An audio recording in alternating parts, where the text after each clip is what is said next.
നിയമസഭാ തെരഞ്ഞെടുപ്പ് ഒരുക്കങ്ങൾക്കായി CPIM-ന്റെ കേന്ദ്ര കമ്മിറ്റി യോഗം ഇന്ന് തിരുവനന്തപുരത്ത് ചേരുകയാണ്. മുഖ്യമന്ത്രി പിണറായി വിജയന് മത്സരിക്കാൻ ഇളവ് നൽകുന്നതടക്കമുള്ള കാര്യങ്ങൾ കേന്ദ്ര കമ്മിറ്റിയിൽ ചർച്ചയായേക്കും. ടേം വ്യവസ്ഥ ഒഴിവാക്കുന്നതുമായി ബന്ധപ്പെട്ട നിലപാട് സംസ്ഥാന ഘടകം കേന്ദ്ര നേതൃത്വത്തെ അറിയിക്കാനും സാധ്യതയുണ്ട്.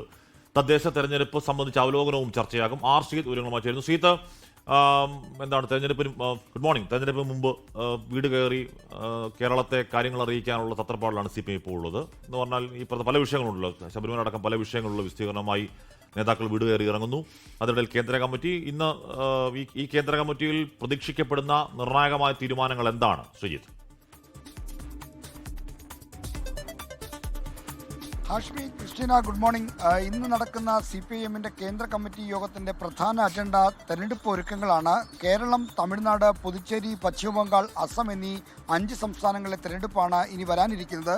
ഈ തെരഞ്ഞെടുപ്പിനുള്ള രാഷ്ട്രീയ തന്ത്രങ്ങൾക്ക് രൂപം നൽകുക എന്നതാണ് കേന്ദ്ര കമ്മിറ്റിയുടെ പ്രധാന അജണ്ട. അതിൽ തന്നെ ഏറ്റവും പ്രധാനപ്പെട്ടത് കേരളവുമായി ബന്ധപ്പെട്ട കാര്യങ്ങളായിരിക്കും. കാരണം രാജ്യത്ത് CPIM-ന് അധികാരമുള്ള ഏക സംസ്ഥാനം കേരളമാണ്. അതുകൊണ്ട് കേരളത്തിലെ അധികാരം നിലനിർത്തി പോകാനുള്ള തന്ത്രങ്ങൾ ആവിഷ്കരിക്കും. ഇതോടൊപ്പം തന്നെ മറ്റ് സംസ്ഥാനങ്ങളിലെ തെരഞ്ഞെടുപ്പ് സഖ്യങ്ങൾ ഏത് നിലയിലായിരിക്കണമെന്ന തരത്തിലുള്ള ചർച്ചകളും ഇന്നത്തെ കേന്ദ്ര കമ്മിറ്റിയിൽ നടക്കും.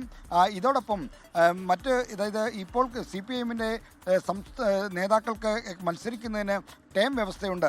2 ടേം വ്യവസ്ഥ നടപ്പിലാക്കിയാണ് 2021 നിയമസഭാ തെരഞ്ഞെടുപ്പിനെ CPIM നേരിട്ടത്. അതിൽ മാറ്റം വരുത്തണമെന്ന ആവശ്യം കേരള ഘടകത്തിനുണ്ട്.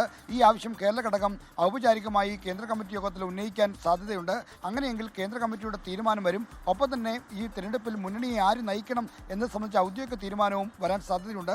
പിണറായി വിജയൻ തന്നെ തെരഞ്ഞെടുപ്പിനെ നയിക്കട്ടെ എന്ന ധാരണ നേരത്തെ തന്നെ കേന്ദ്ര നേതൃത്വം സംസ്ഥാന നേതൃത്വത്തിന് കൈമാറിയിരുന്നു. അതുകൊണ്ട് തന്നെ ഇക്കാര്യത്തിലുള്ള ഔപചാരികമായ തീരുമാനങ്ങളും ഈ യോഗത്തിൽ നിന്ന് പ്രതീക്ഷിക്കുന്നു.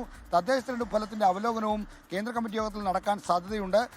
ഇത്തരം കാര്യങ്ങളാണ് ഈ 3 ദിവസത്തെ കേന്ദ്ര കമ്മിറ്റി യോഗത്തിൽ നടക്കുന്നത്. എങ്കിൽ പോലും കേരളത്തെ സംബന്ധിച്ച് ടേം വ്യവസ്ഥയുടെ കാര്യത്തിലും ഒപ്പം തന്നെ മുന്നണിയെ ആര് നയിക്കുന്ന കാര്യത്തിലുള്ള തീരുമാനമാണ് ഏറ്റവും പ്രധാനപ്പെട്ടതായി നമുക്കിപ്പോൾ പറയാൻ കഴിയുന്നത്.